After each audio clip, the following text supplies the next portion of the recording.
Irreechi anaaf tokkummaa jaalala waanuma hunda jechuun waan ittiin ibsuun qabu irreechi. Miira ajaa'ibaati jechuun yeroon sun dafee dhaqqabeeti. Akka keenyatti garuu baay'ee namatti tola. Yerumaan ammoo qophii dansaa goonee akka guyyaa sanitti argamu bareedna. Faaya uffadhee dhufe faaya Gujii jedhama. Kun qoroxee jedhama. Qoroxee durra bantii qofatti keeyatti.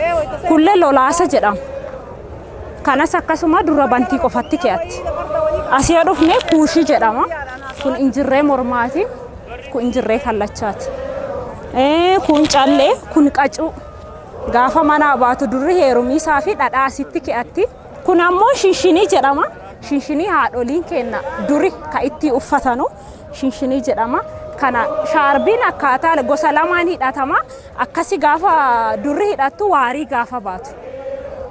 Deebistee kaatee cabsitee akkasitti gaafa hidhattu ammoo qoraan cabsiisaa gaafa baatu. Kun keenya jedhama. Keenya dargaggeessillee keeyata. Namni hundi ni keeyata jedha. Irreechi irreelee san dhufee irreeffatu fan dhufee kalee halkan kalee finfinnee bullee har'a ada bullee kan irreeffan. Uffanni aadaa karrayyuudha kuni wayaa karrayyuuti.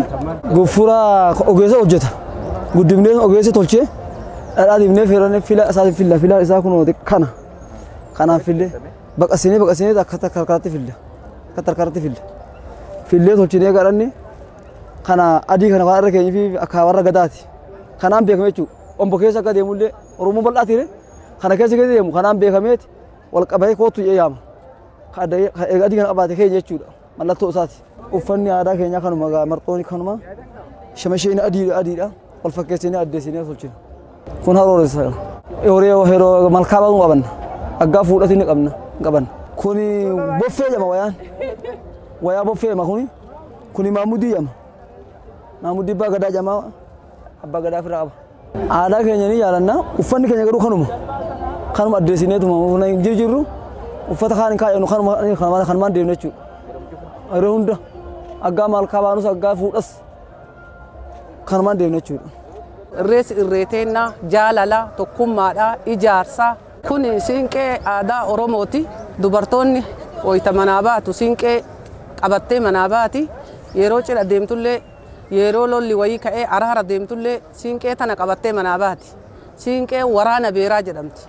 Waraana dubartootaa jedhamti siinqeen. Aadaa dubartiiti jechuudha isii. Kun ammoo tuyyuu guftaa jedhama. Dubartoota heerumtetu hidhata. Shamara osoo hin ta'in dubartii heerumte kun sabbata jedhama. Dubartii heerumtetu dubartii abbaa warraa qabdutu hidhata. Kun ammoo tuyyuu sandaaba jedhama. Tuni ammoo tuyyuu faaya callee aadaa Oromoo jedhamti. Tanaafi tuni wal fakkaatti jechuudha. Kuni ammoo tuyyuu kaafuraa jedhama.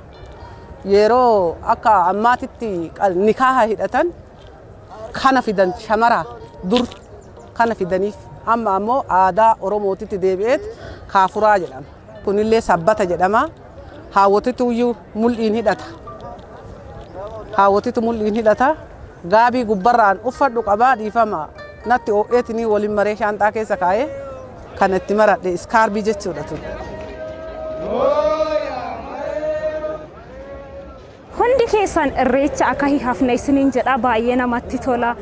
Ani carraa qabaadheeti kana dhufuun kiyya natti tola. Isinillee hundi keessan ka haftanii miidiyaa garaagaraatiin mana keessa teettanii kalaaluu jirtan waggaa itti aanammoo akka dhuftanii daawwattan isiniin jedha. Dhaloonni dhufullee akkanumatti itti fufee nurraa dhaalee itti fufee nu amma eegasanii umrii keenya achi oofne dhaloonni dhufu akkanumatti itti fufee irreeffata kana irree isaa kana jajjabeeffatee jaalalatan akkanumatti urgeeffatee akka shittootitti akka daa'imaatitti mi'eeffatee itti haa fufuu jedha.